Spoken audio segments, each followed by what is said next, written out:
एक बार किसी राज्य का राजकुमार महात्मा बुद्ध के पास आता है और वह महात्मा बुद्ध से कहता है, आप हमेशा कहते रहते हैं कि ध्यान करो, लेकिन मेरे लिए ध्यान करना तो दूर की बात है।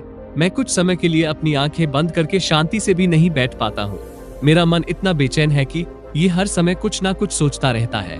मैं जब भी ध्यान करने बैठता हूँ तो मेरे अंदर विचारों का तूफान आने लगता है। लोगों के बारे में सोचकर, अपने जीवन की बीती घटनाओं के बारे में और अपने भविष्य के बारे में, और ऐसी ही ना जाने कितने सारे अजीबोगरीब विचार लगातार मेरे मन में आते रहते हैं। मैं इन्हें रोकने की बहुत कोशिश करता हूँ, लेकिन जब मैं इन्हें रोकने में असफल हो जाता हूँ तो मैं ध्यान को तोड़कर बैठ जाता हूँ। इतनी बातें कहने के बाद वह महात्मा बुद्ध की ओर देखता है और कहता है, बुद्ध, आप मेरी इस समस्या का कोई समाधान कीजिए।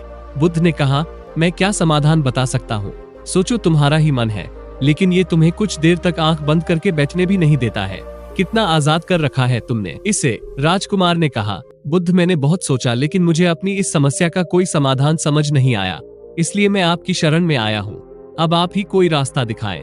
बुद्ध ने कुछ देर तक राजकुमार के चेहरे की तरफ बड़े ध्यान से देखा और फिर कहा, ठीक है, तुम ये 4 आदतें छोड़ दो और फिर तुम्हारा मन लगने लगेगा। राजकुमार पूरा ध्यान लगाकर बुद्ध की बातें सुनने लगा। बुद्ध ने कहा, पहली आदत, दूसरों के मन को पढ़ना छोड़ दो। तुम और तुम्हारे जैसे ज्यादातर लोग यही गलती कर रहे हैं कि वो दूसरों के मन की बातों को पढ़ने का प्रयास कर रहे हैं कि अच्छा, सामने वाला मेरे बारे में ऐसा सोच रहा है, और यही एक आदत तुम्हें सबसे ज्यादा बेचैन और परेशान कर रही है। ज्यादातर लोग दूसरों के मन की बातों को गलत और नकारात्मक तरीके से ही पढ़ते हैं। जैसे कि लोग अक्सर सोचते हैं कि दूसरे लोग उनकी तरक्की से जलते हैं, उन्हें नीचा दिखाना चाहते हैं, उन्हें पसंद नहीं करते, उनकी मदद नहीं करना चाहते, और ऐसी ही ना जाने कितनी सारी नकारात्मक बातें ये लोग दूसरों के प्रति अपने अंदर बैठा लेते हैं। फिर उनके बारे में ही सोचते रहते हैं, उनसे बदला लेने के तरीके सोचते रहते हैं, उन्हें नीचा दिखाने के मौके ढूंढते रहते हैं, और दूसरों के प्रति यही नकारात्मक सोच इन्हें दुखी करती है, और फिर ये लोग बेचैनी महसूस करते हैं। इसलिए दूसरे लोग क्या सोच रहे हैं इसका अनुमान लगाना बंद करो। अगर पढ़ना ही है तो खुद के विचारों को पढ़ना शुरू करो कि तुम्हारे अंदर क्या चल रहा है। कहीं तुम नकारात्मक सोच, शिकायत या बुराई करने जैसी आदतों के शिकार तो नहीं हो रहे हो। बुद्ध ने कहा, दूसरी आदत ये सोचना कि हम असफल हो गए तो लोग हंसेंगे। हंसने दो। लोगों की असफलता पर हंसना तो लोगों का धर्म है, क्योंकि अगर तुम सफल हो जाते हो तो यही तो वो लोग हैं जो तुम्हारी तारीफ करते, तुम्हें सम्मान देते, तुम पर गर्व करते।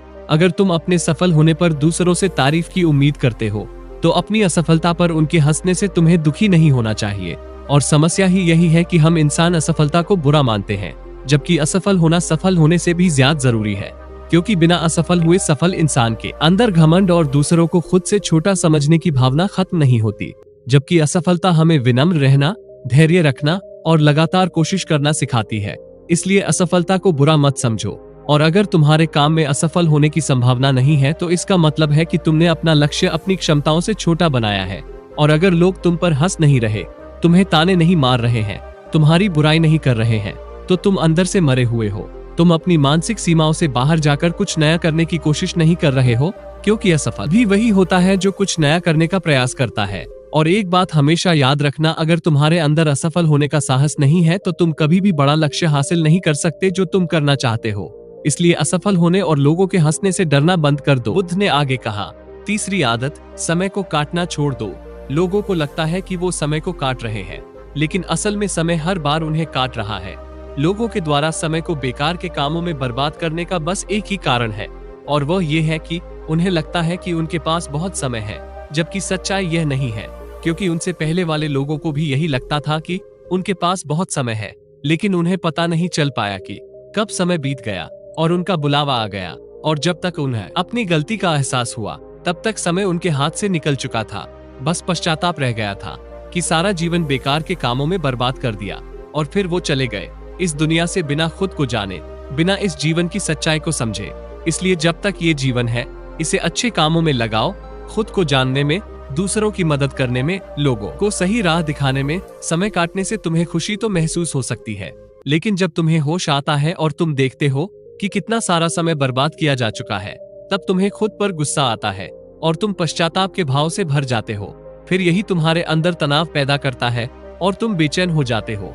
फिर तुम्हारा किसी भी काम में मन नहीं लगता और तुम उदास रहने लगते हो, और यह चक्र लगातार चलता रहता है, जिसकी शुरुआत हुई थी समय को काटने से। इसलिए समय को काटना बंद करो।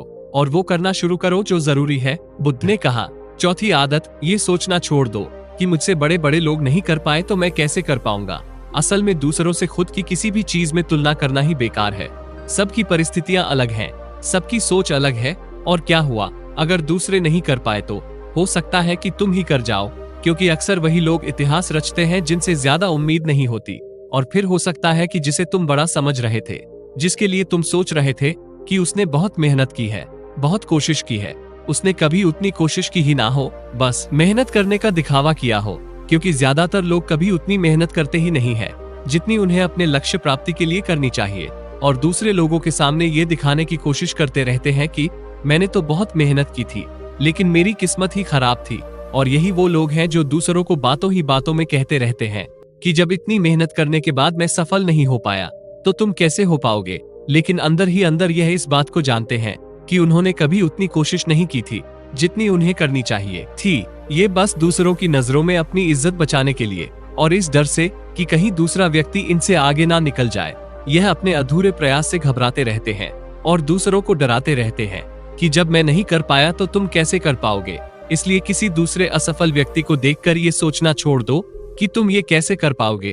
तुम बस अपना सर्वश्रेष्ठ प्रयास करो और बाकी सब समय पर छोड़ दो। बुद्ध ने आगे कहा, अगर तुमने ये 4 आदतें छोड़ दी तो तुम्हारा मन एकदम शांत हो जाएगा। बुद्ध की ये बातें सुनकर राजकुमार को भी अब समझ आ चुका था कि उसे क्या करना है। उसने मन ही मन उन 4 आदतों को छोड़ने का निश्चय किया और बुद्ध का धन्यवाद कर वहां से चला गया।